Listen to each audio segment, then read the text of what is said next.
Welcome to SLP Nerdcast, your favorite professional resource for evidence-based practice in speech-language pathology. I'm Kate Grandbois. And I'm Amy Wonka. We are both speech-language pathologists working in the field and co-founders of SLP Nerdcast. Each episode of this podcast is a course offered for ASHA CEUs. Our podcast audio courses are here to help you level up your knowledge and earn those professional development hours that you need. This course, plus the corresponding short post-test, is equal to 1 certificate of attendance. To earn CEUs today and take the post-test after this session, follow the link provided in the show notes or head to slpnerdcast.com.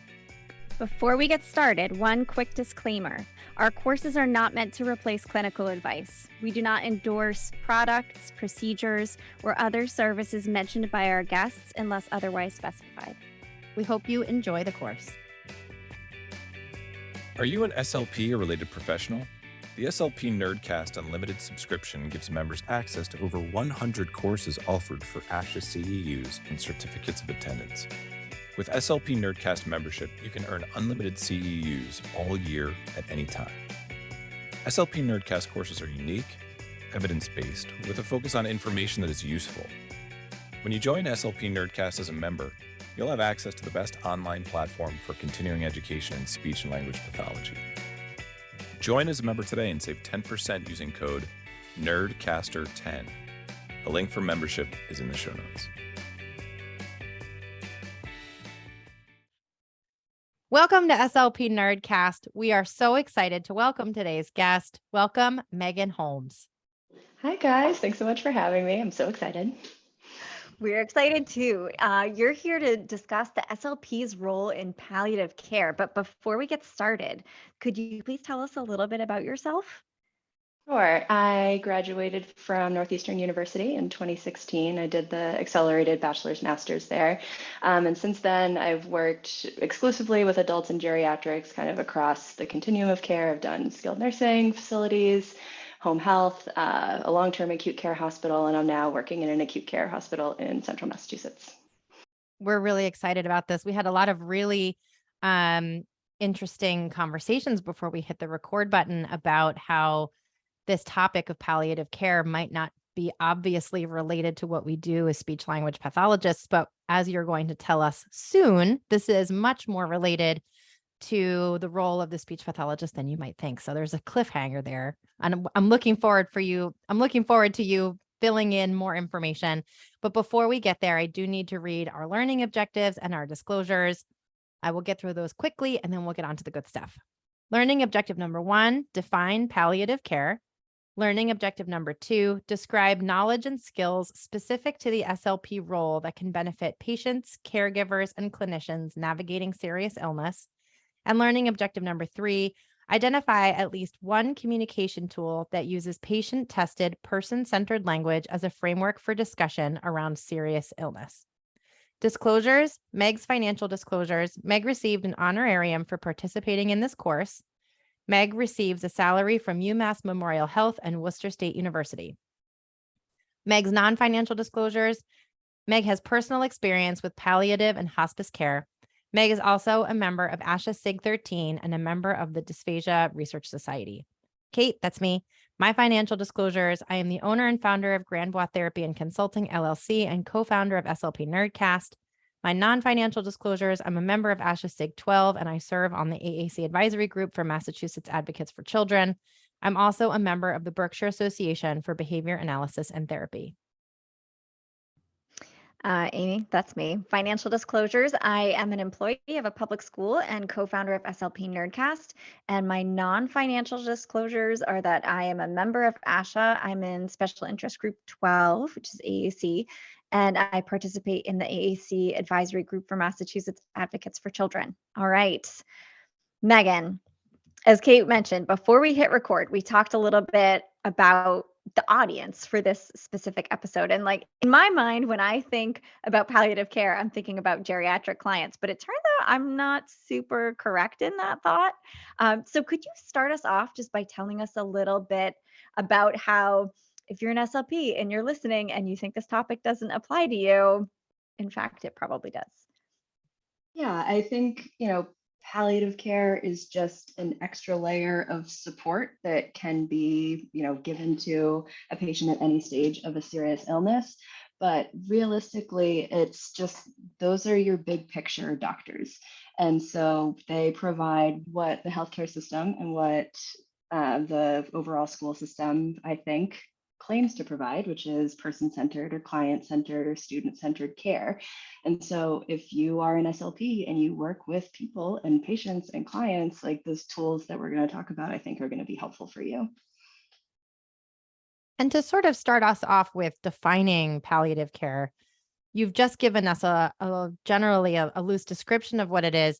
It is different than hospice care, or it is not different than hospice care. I feel like I've experienced some confusion around that delineation just in my personal life. Can you explain a little bit about the difference between those two things?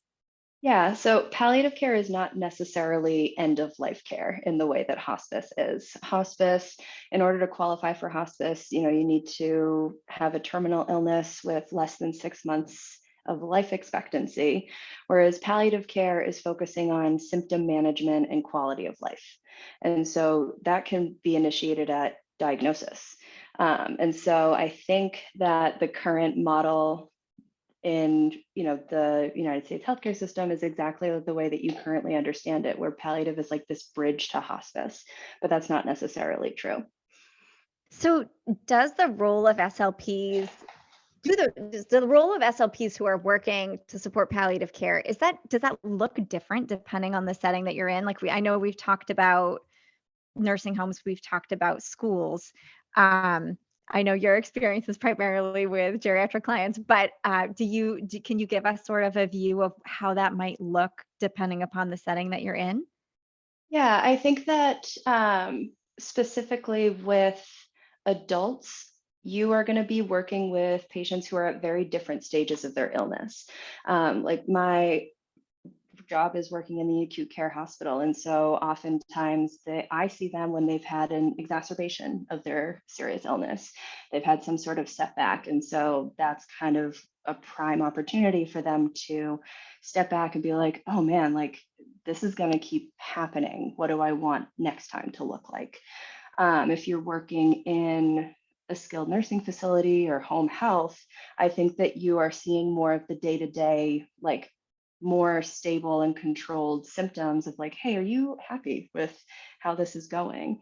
I know 60% of adults have some sort of chronic illness. And what blew my mind when I learned that fact was, when I am reading a history of a patient, I'm like blowing past all of these illnesses that are listed. I'm like, oh, congestive heart failure, diabetes, hypertension, hyperlipidemia, not super related to dysphagia all the time. And so I'm like skimming it. I'm like, oh my gosh, this person has 4 chronic illnesses that they have to manage every single day.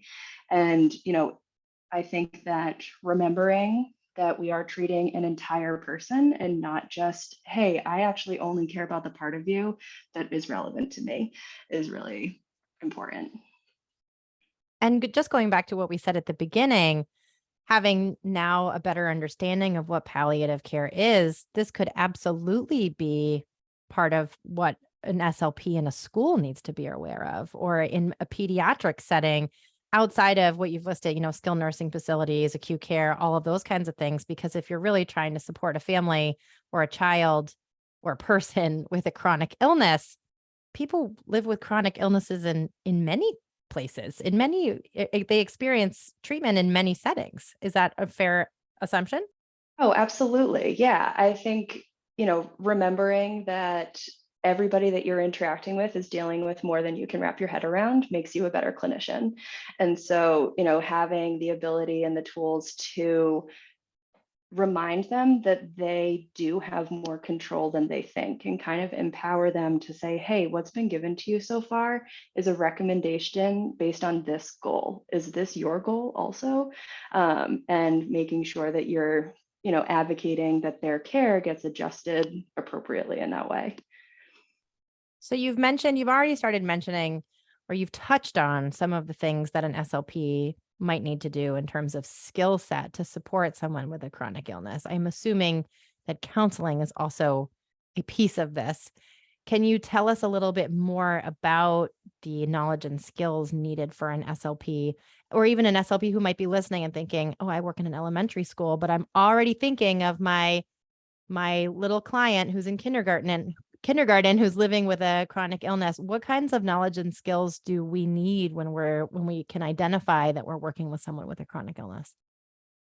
I think the quickest and easiest answers are, of course, compassion and patience, and knowing that anger is never anger, right? Anger is often like fear or sadness or a lot of things. And being able to take a step back and remember that, like, in this conversation, I am the face of a problem. I am not the problem, but I am like the person that this family or client or child is interacting with, who, like, if they're mad at this situation, like, I'm here for that. And trying not to take that personally, remembering to breathe. And I think using some sort of structured interview strategies has really helped me pull myself out of it. Because I think, while empathy is important, leading a difficult professional conversation with empathy is too emotionally draining to be sustainable. And so the kind of framework that I fall back on a lot is from the Ariadne Labs, the Serious Illness Conversation Guide. And I can email that to you guys so that your listeners are able to have a copy of it, but it's available online. And it basically is intended to be not a script, but just a framework, like training wheels of, oh my gosh, we have this super tough thing to talk about. Where do I even begin? And how can I possibly, as an SLP, as, not the doctor, as not the whoever, what am I supposed to do about this? But, we still have a lot of value as clinicians, because we, especially in the adult setting, are working with communication and thinking and eating. And those are really, really important in terms of quality of life. And so I do think that it's important that we insert ourselves into those conversations, because probably nobody else is going to. You mentioned an interview or using a structured interview. Is there a format for a structured interview that's specific to supporting someone in palliative care, or are you referencing just using structured interviews in general to make sure you're providing person-centered care? What does that interview process look like? I think what I'm referencing is using that particular framework that breaks a conversation kind of into steps. And, the first step is just to kind of announce, like, hey, I want to talk about this today. Is that okay? For somebody who, let's say they have Parkinson's disease and their Parkinson's has really started to advance to the point that they're having trouble swallowing, I'm like, hey, I want to talk about how your disease has impacted your swallowing.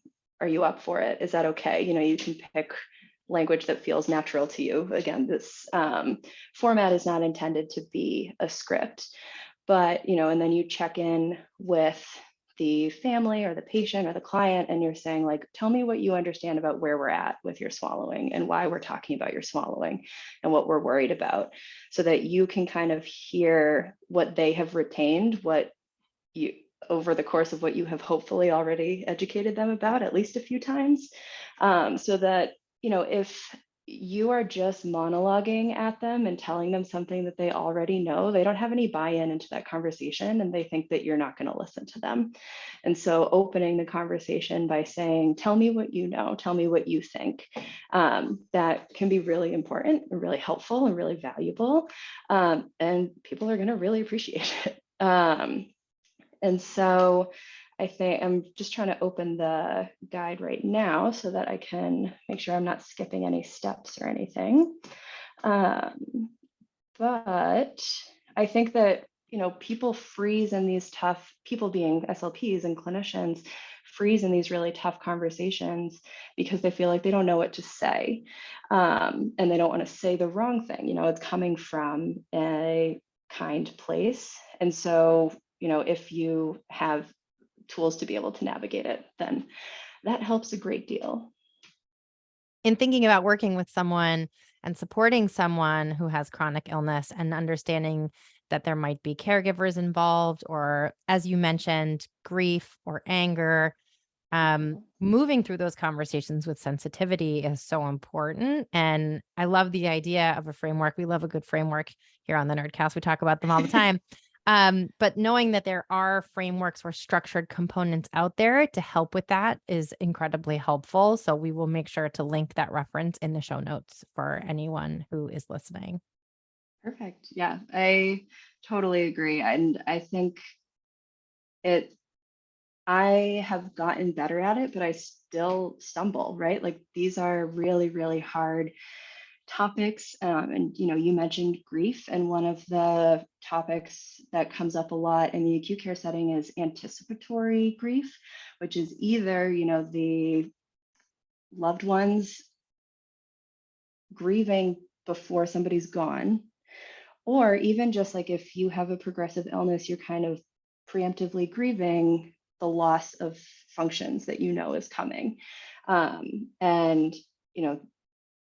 trying to navigate grief in an SLP role and not like a social worker role, or we have some amount of counseling training, but like that's heavy. And I do think it's important that we have tools to help us, we have frameworks to guide us, and we know when to back off and when it's not our place anymore, when it's going to potentially cause more harm either to us or to the family because we're out of our depth.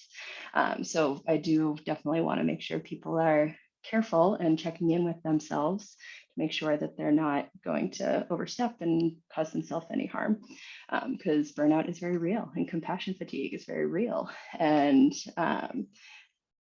if it can be avoided, it should be.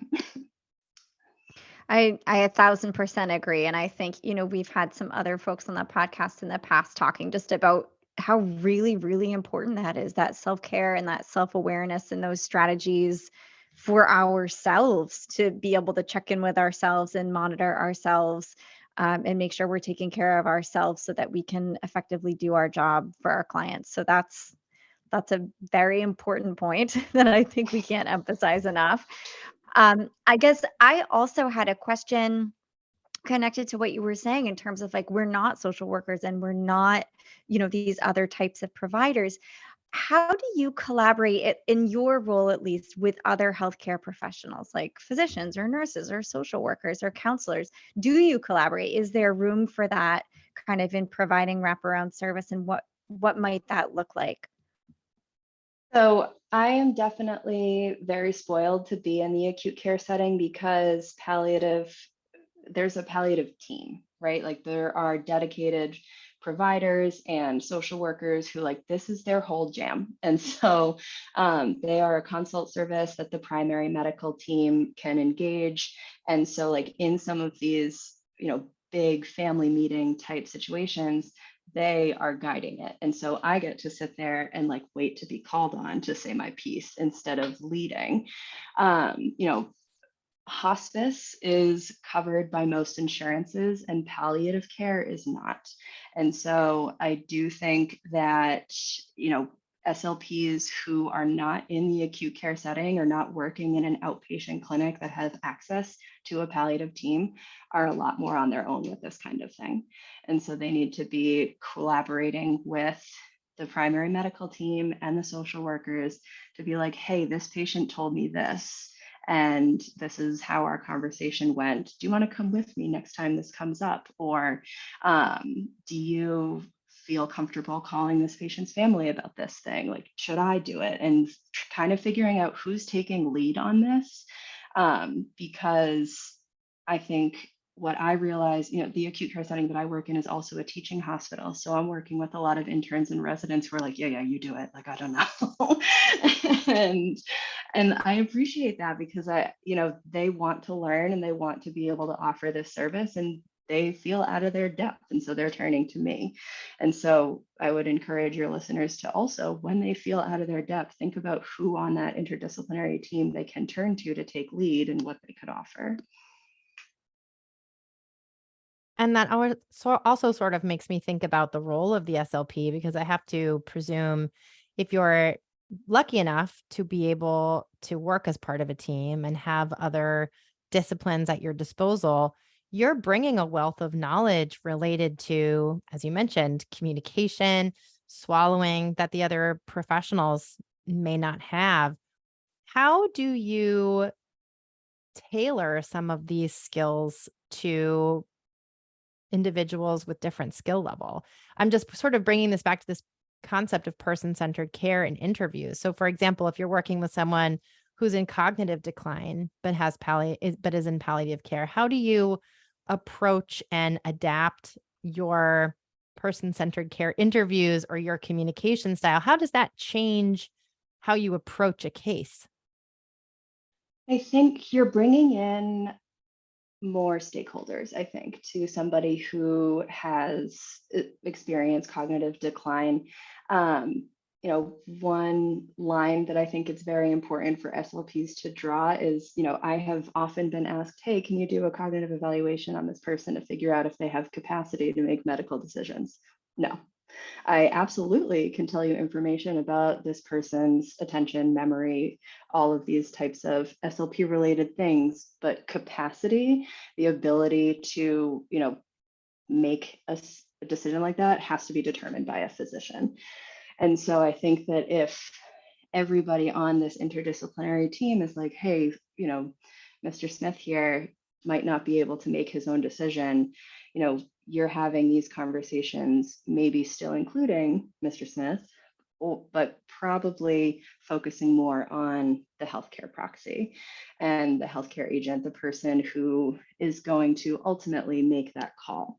I'm thinking of specifically patients with dementia. The overall goal of palliative care is to improve the quality of life. And I think that there are definitely stages of dementia where being a part of those conversations is more distressing than it is helpful because they are confused.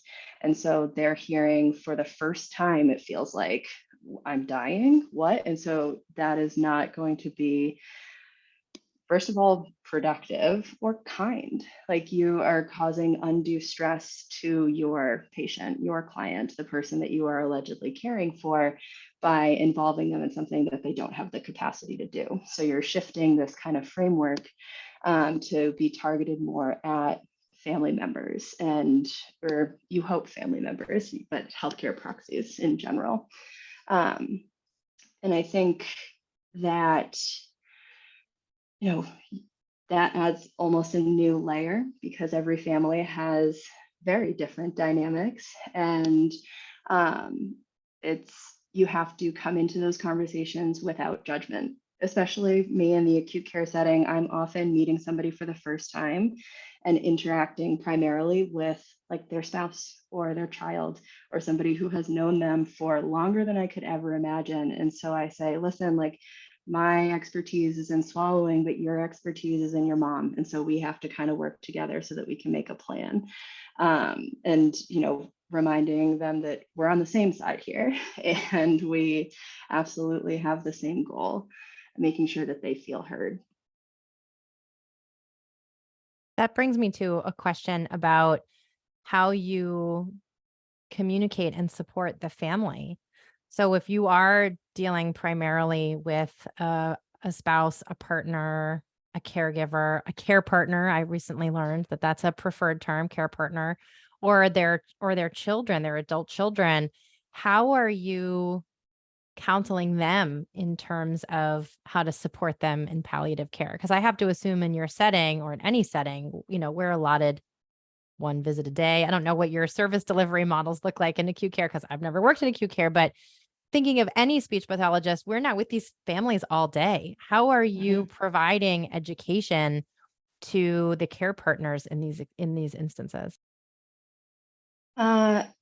It's certainly easiest when they are visiting the patient and they are in-house and I can just be like, hey, I'm the SLP. However, that's certainly not always the case. And so I spend a good amount of time on the phone in these types of conversations specifically,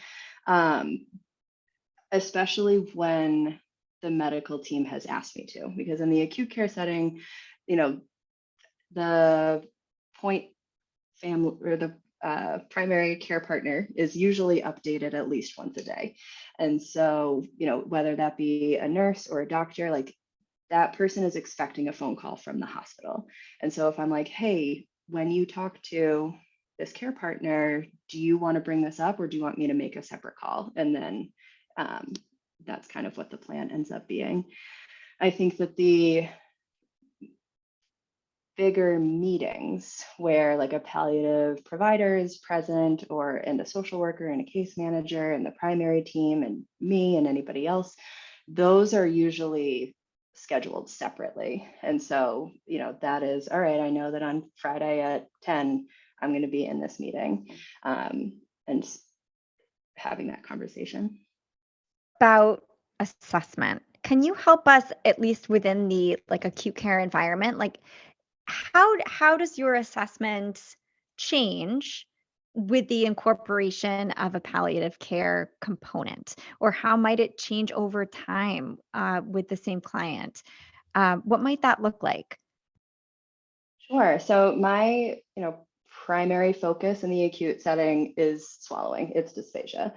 And so, I think that because I'm so passionate about palliative care, I've started to incorporate this in pretty much every assessment. So they don't look super different, but they do look different than past Megan's assessment. So I can talk to that.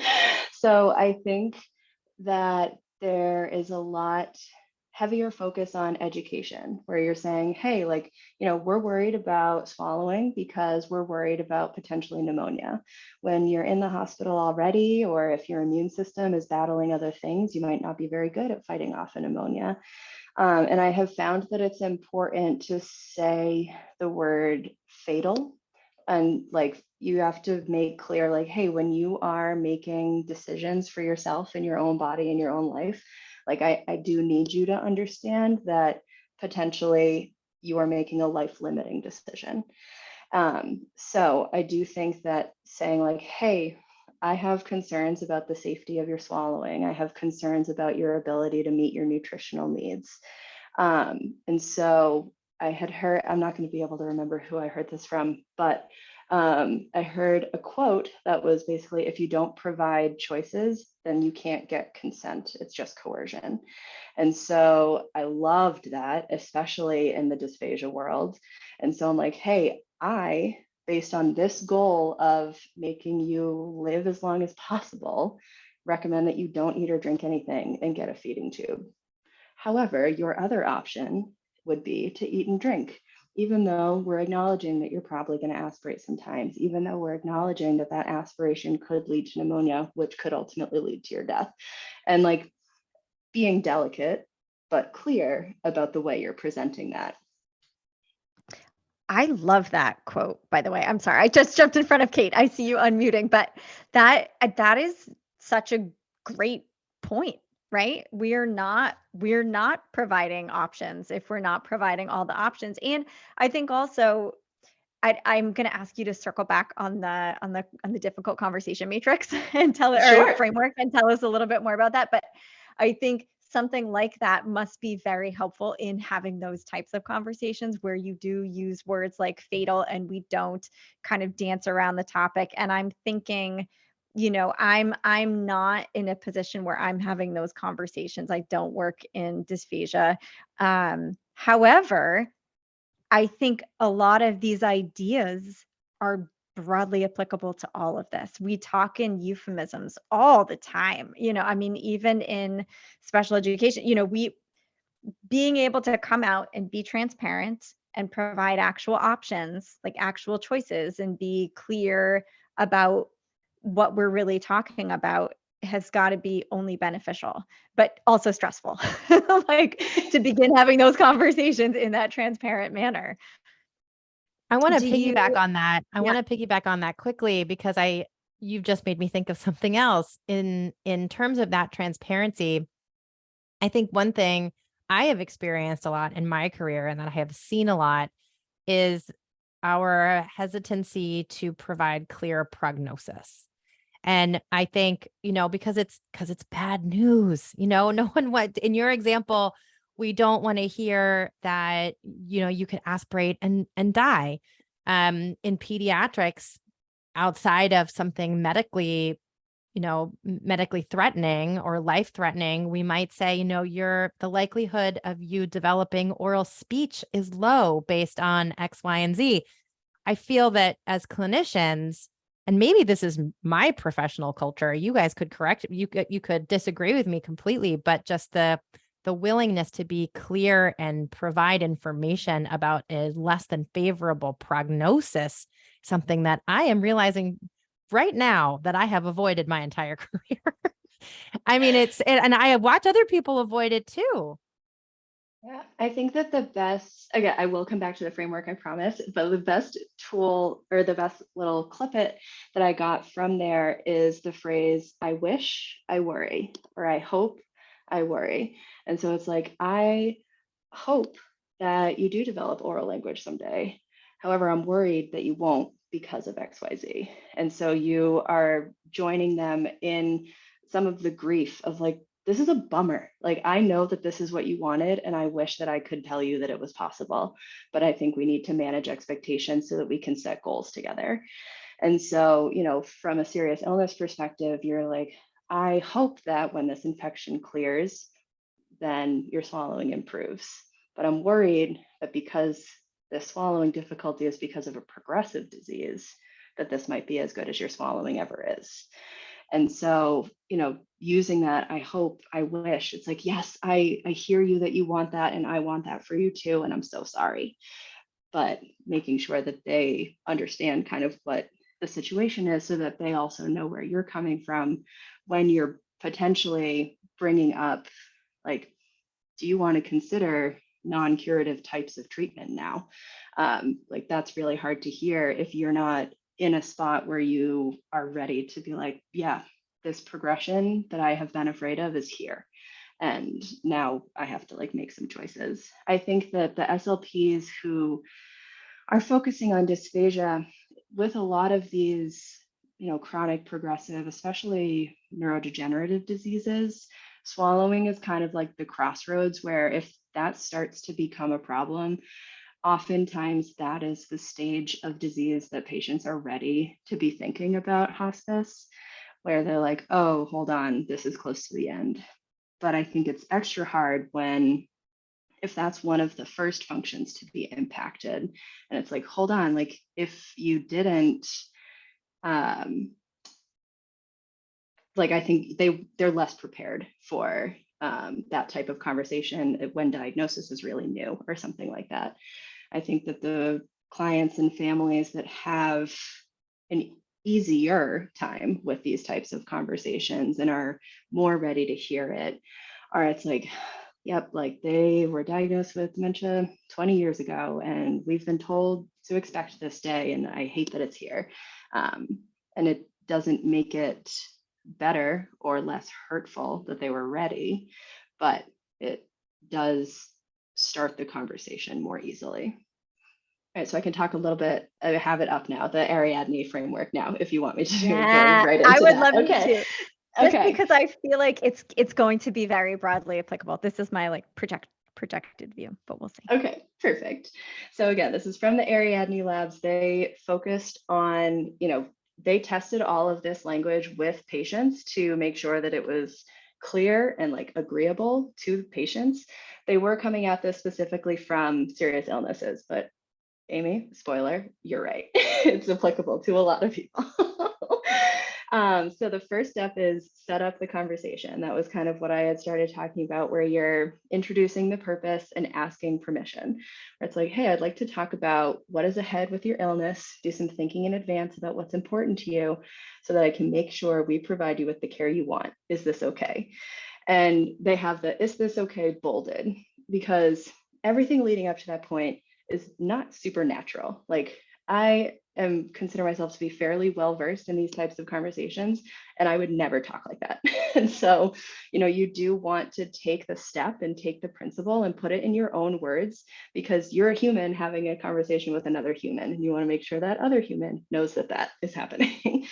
And so once you have set up the conversation, everybody who's present is aware of what is about to be discussed. That's when you're assessing understanding and preferences. What is your understanding of where you are with your illness? Tell me what you know about why we're here today. Tell me what you know about, the concerns that we have so far. And then the other factor that they recommend is how much information do you want to be given today? Like, you're kind of checking in and saying, what kind of headspace are you in? Are we having like big talks, or do you want to just kind of gloss over this? And both are okay. I think when I've learned a lot about this particular topic, palliative care in general, through actually a nursing education program through my hospital that's interdisciplinary. And so the palliative doctor who was giving this presentation, she was like, just because a conversation didn't go the way that you wanted doesn't mean it wasn't productive. This is supposed to happen over the course of many, many conversations. You will have this exact framework many times, especially in the hospital. Maybe this is the first exacerbation of their illness. And you're like, wait, hold on. Like, I'm not ready at all to be talking about the end when we just got here. And like, that's okay.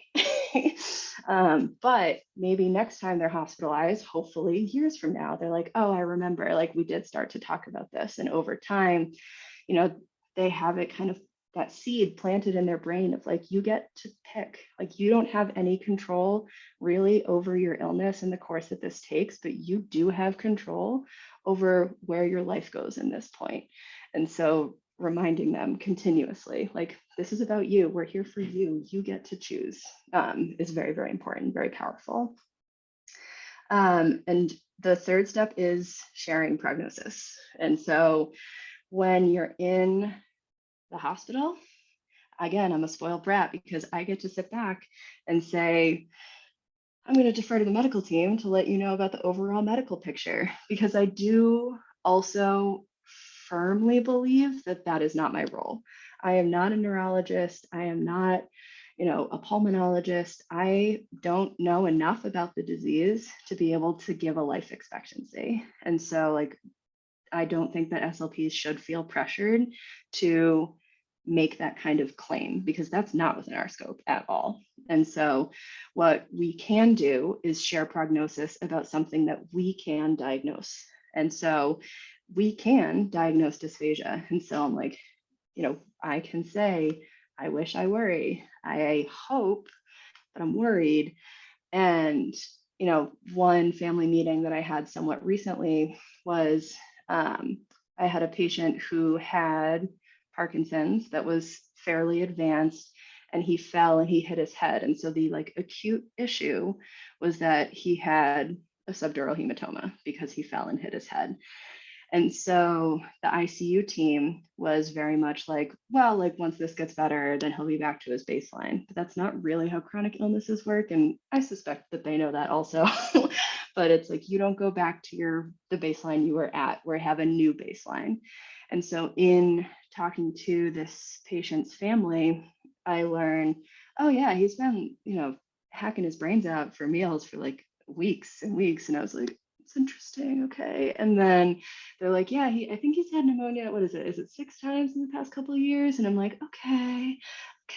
So like, maybe this isn't a subdural hematoma issue. Maybe this is a Parkinson's issue. And so the I hope I worry that I got to use was like, I hope that as he gets some strength back after this injury, he does feel strong enough to eat again. But I'm worried that these exact examples that you told me, the coughing during intake, he's already had pneumonia a bunch. We know that Parkinson's impacts his swallowing. I'm worried that all of the things that preempted this fall are working against him. And it did kind of shift the conversation a little bit to be like, oh, okay, so like, yes, this is one isolated incident. Anybody can fall and hit their head, but the person who fell and hit their head is somebody with an advanced chronic disease. And so that's kind of what we need to be talking about. So I do think that the sharing prognosis ends up being the scariest part. And my advice for the students that I take in the hospital is silence is your friend. Like, you need to let the people that you're talking to process what you've just said.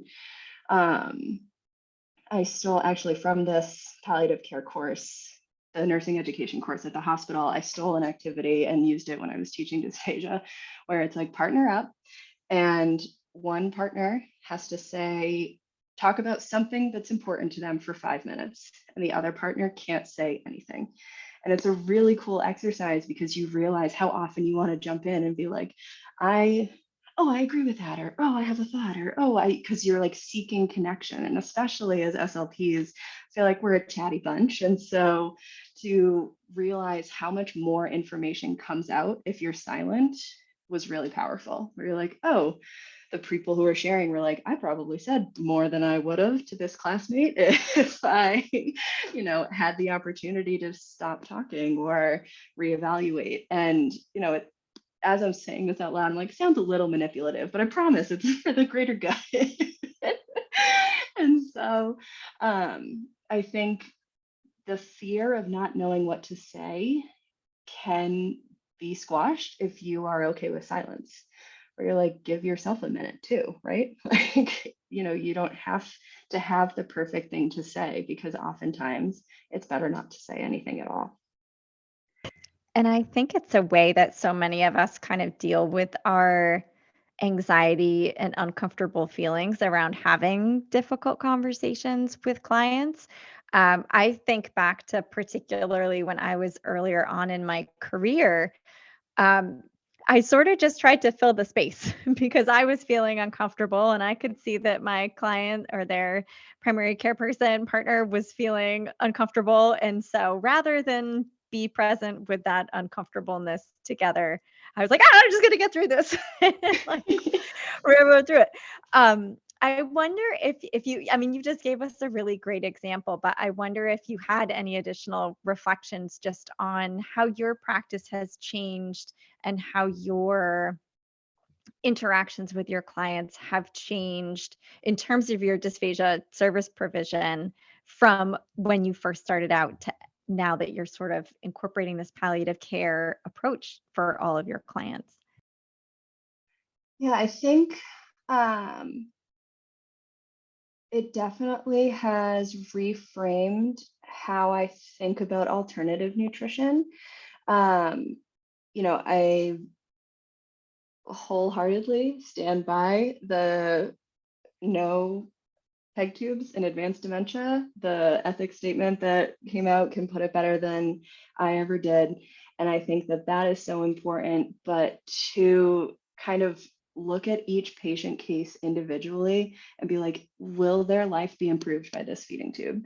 And in a lot of cases, yes. Like, yeah, we do anticipate that your swallowing is going to take a long time, or the improvement of your swallowing is going to take a long time. And so we want you to be out of the hospital and getting the calories that you need so that you can rehab, so that you can eat safely. Or, you need to have this kind of backup plan because eating is so difficult for you and you might not be able to sustain yourself.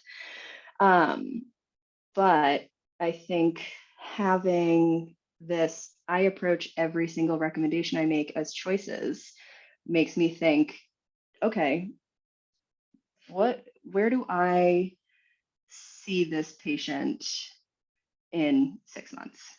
And, I think every person has a different reaction to the overall medical world. And, there are some people who are going to take your opinion as fact. So I think you need to know what your opinion is when you're walking in and making that recommendation so that you can make sure that you do not share it. I think that the question that I get all the time in these family meetings is like, well, if this was your mom, what would you do? Like, if this was your spouse, what would you do? And my response without fail is, the only reason I know that answer is because I know what my mom would want. We're asking you because you know what your mom would want. And so just kind of like, I hear you, flip it back. And so I don't know, people are tough. And I think, you want to be somebody who can support them. And I think that being the person who delivers tough news doesn't feel very supportive. But SLPs do have knowledge that medical professionals that they have interacted with so far don't have. And I think that we, in some cases, also have more time than some other medical professionals that we can spend with these patients and their families to have, lengthy conversations. The Ariadne Labs, who've made this framework, they also really specify that this type of conversation is its own billing code for physicians. And so it's like, nope, this is still worth your time, physicians, because you can bill for these hours having this specific type of conversation. Because I think it's a tougher sell for somebody who feels very, stressed and like they're in a time crunch to really sit down and have this conversation. So they have a big reminder, like, physicians, you should. And I thought that was very cool and very helpful. Asha, if you're listening, if you could please do some advocacy work to get us some reimbursable indirect service codes, that would be great. Thanks so much. Anyway, as you were saying, Meg. Oh, I wholeheartedly agree. I know. I am very conscious as I'm speaking that I am spoiled in the acute care world. Like, I am not as bound by insurance limitations as some other settings absolutely are. And I think, a quick tangent that's important about that is, if you're in home health and if you're in skilled nursing facilities, if you're, you are so conscious of, my goals have to be achievable. They can't be for maintenance. And so you have to kind of get creative with your goal setting when your patient has goals that are not necessarily curative or rehabilitative or life prolonging, because we are still providing skilled services that are defensible, but you have to make sure that you are protecting yourself. One of the best ways that I would recommend doing that is to use patient-reported outcome measures. There are some for dysphagia, there's some for aphasia. The ones that I turn to most often in the hospital setting is going to be the EAT-10 and the MD Anderson dysphagia inventory. And so if you have a goal documented that you want the patient-reported outcome scores to improve, then that helps you provide the quantifiable data that the insurance would need in order to justify the education and the strategy training and, the time spent checking in with your patient and using those to bill. I know that it shouldn't be like that, but it is. And so, you have to get creative sometimes to provide the person-centered care that we are billing for. So the fourth section of the framework is explore key topics. And so that's kind of their overall goals, their fears and worries, their sources of strength. And I think that I have seen this done more often by the palliative team, but I think that, some ways that we can incorporate this into a more natural conversation is, you're like, what are your biggest worries about what the future holds? And, if your situation were to worsen, what do we need to focus on the most? I think incorporating, how much does your family know? How much do you want your family to know? Who can we talk to about this if you're not up for it? Kind of making sure that you are checking in and getting permission and just, remembering who you're focused on. The question that really pulls on my heartstrings to hear is, like, if you become sicker, how much are you willing to go through for the possibility of gaining more time? And so you're asking the person to examine these are the treatments that are being offered to you. These are the benefits, but it's going to come with a burden as well. And like, where are you kind of in that benefit versus burden spectrum? And I think that that particular question is also where I, as the SLP, maybe just Megan as the human, tend to insert my own opinion the most often. And so that's where I have to be the most careful about judgment, because, you know, I can think of patients who are so confused. They are not their own decision maker. And, you know, they're in the hospital and you can hear them down the hallway screaming, let me die, let me die, let me die. And then the, you know, healthcare proxy is doing an full court press on whatever illness they're battling. And that feels gross as a human. But I think that what's important to remember is that this healthcare proxy was tasked with making the decisions that this person who's yelling would have made in their right mind. So maybe she would have gone through absolutely anything for more time with this family member. And like, maybe what I see is just the surface level of the worst day of both of their lives. And I need to pull my own judgment back and just be like, I have to present options. I have to provide support. I do not have to make decisions. And that is so freeing. And so if you can take the step back to just be like, that's what's happening. And because this decision maker has told me what the goal is, that's what my goal is too. You know, while it can feel gross. And I think that the moral distress that can come from that, where you feel like you're being asked to provide a service that you don't agree with, can be very difficult. But reframing it in your mind to be, this is still person-centered care. This is what the voice of the person that I'm caring for has said that they want. Of course, there are ethical dilemmas at play that we do not necessarily have to get involved with. And those, thankfully, are rare. So I think that remove yourself from a position of decision making as often as you can, and just be, you know, right alongside them. The very last section is just to close the conversation. So summarizing it, making a recommendation, you know, affirming that you're there for them. So saying like, oh, I've heard you say that XYZ is very important to you.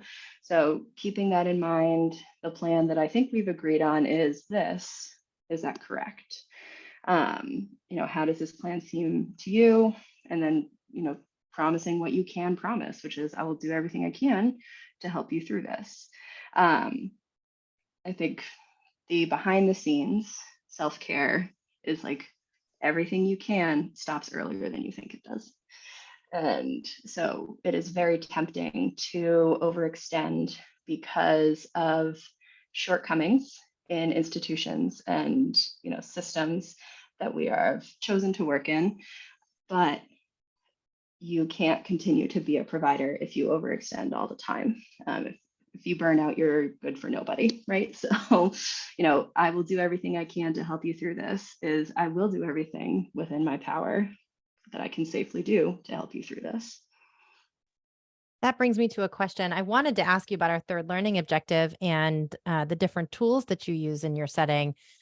But since you've brought up the intersection of our own compassion and empathy and, you know, acknowledging that we're not a limitless amount of emotion, that burnout is real, how do you take care of your own emotional well-being in this role?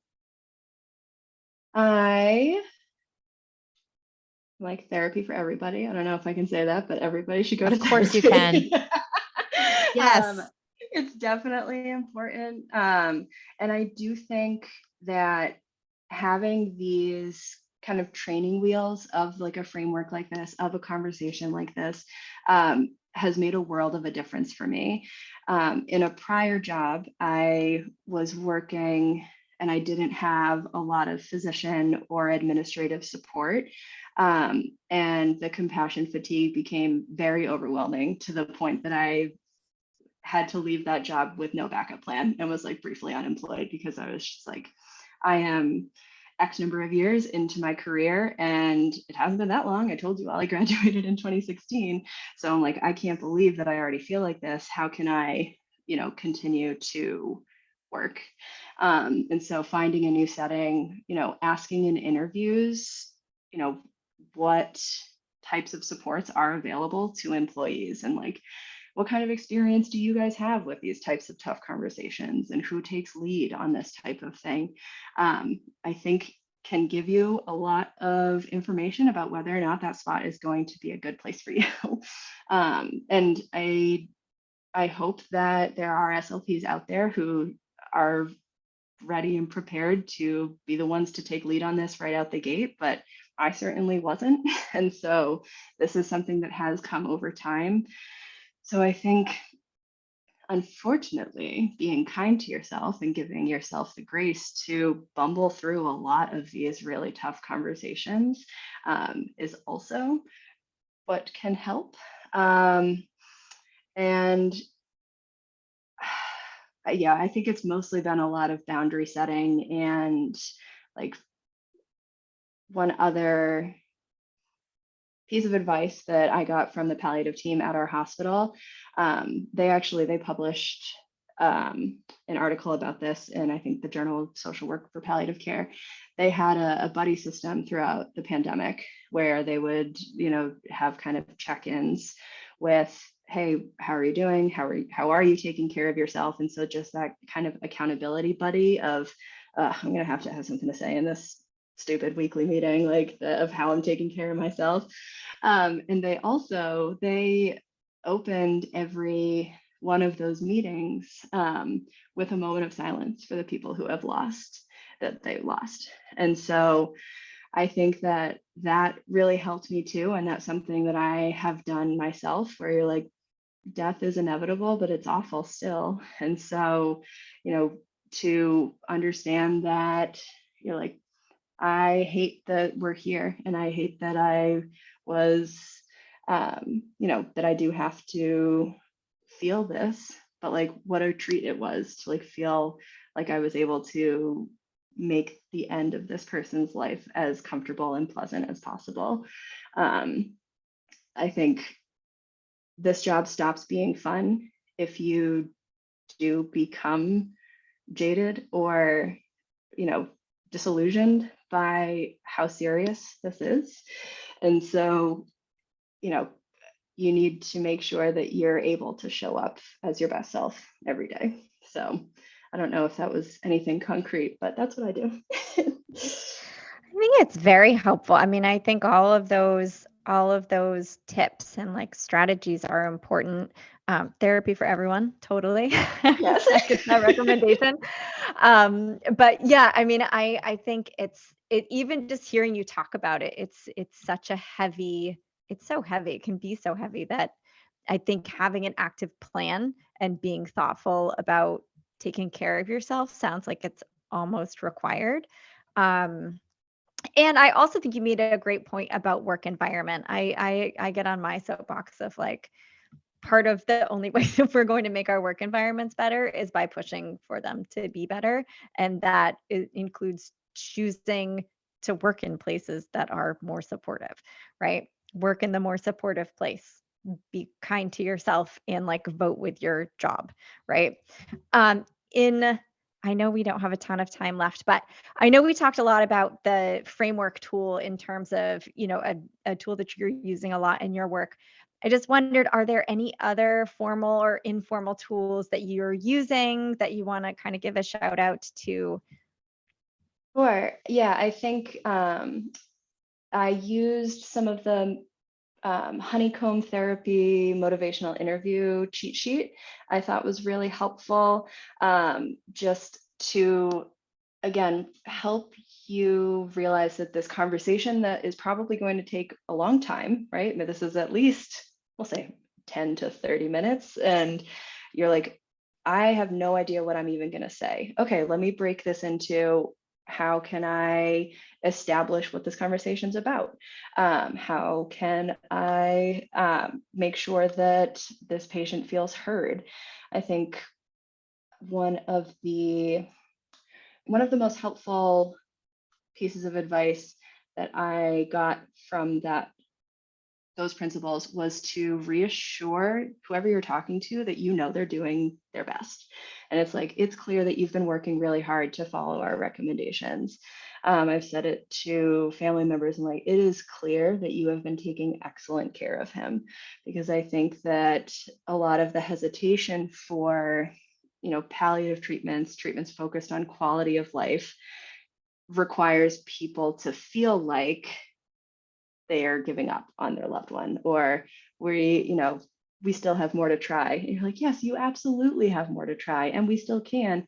And also add this thing that focuses on their quality of life. This is not an either or, this is an addition. And so, yes, the honeycomb speech therapy, motivational interviewing. I listened to, I have some counseling CEUs that are on another platform. I don't know if I can say that name or not, but yeah. Okay. Of course you can. Like MedBridge has a bunch of counseling courses that are very helpful, I think.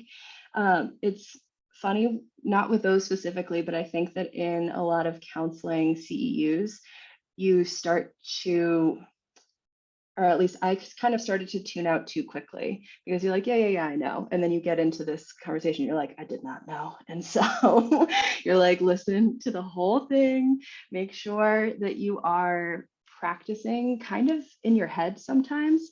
That Ariadne Labs framework, I also use with, interdisciplinary team members and providers, because I think that there is a lot of hesitancy to incorporate palliative care when the goal is life-sustaining and curative treatments, because the medical teams don't want to feel like, or the medical teams don't want anything to interfere with the ultimate goal of that patient getting healthier, kind of regardless of the cost and the lack of acknowledgement of the limitations of medicine, or that there are some horrifying side effects to some of these medications that might not be worthwhile. So saying the "I wish, I worry" statement, even to doctors, has been really helpful for me, where I'm like, oh yeah, I hope they leave this hospital and we never see them again, but I'm worried that they're not going to follow this recommendation when they leave because it's so unpleasant. And kind of helping to have the doctors join you in that conversation. The "I wish, I worry" is my ultimate tool. I think that that's the most important thing that I hope your listeners take away from this, is you have the power to be clear and direct and kind also. And that is the best way to do it. I've already admitted that I didn't know how to do that. I am personally very much looking forward to incorporating that into my practice. Thank you so much for that list of references. We will make sure that there is a link to all of these in the show notes for all of our listeners. You've spent already a whole hour with us today. Thank you so much for being here. Are there any words of wisdom that you would like to leave our audience with before we say goodbye? I think just be kind to yourself, and whatever stage you're at with these types of tough conversations, they will feel easier. They won't get easier, but they'll feel easier, I promise. Thank you so much for all of your time. This was really wonderful. Thank you. I had so much fun. Thank you so much for joining us in today's episode. As always, you can use this episode for ASHA CEUs. You can also potentially use this episode for other credits depending on the regulations of your governing body. To determine if this episode will count towards professional development in your area of study, please check in with your governing bodies, or you can go to our website, www.slpnerdcast.com. All of the references and information listed throughout the course of the episode will be listed in the show notes. And as always, if you have any questions, please email us at info@slpnerdcast.com. Thank you so much for joining us, and we hope to welcome you back here again soon.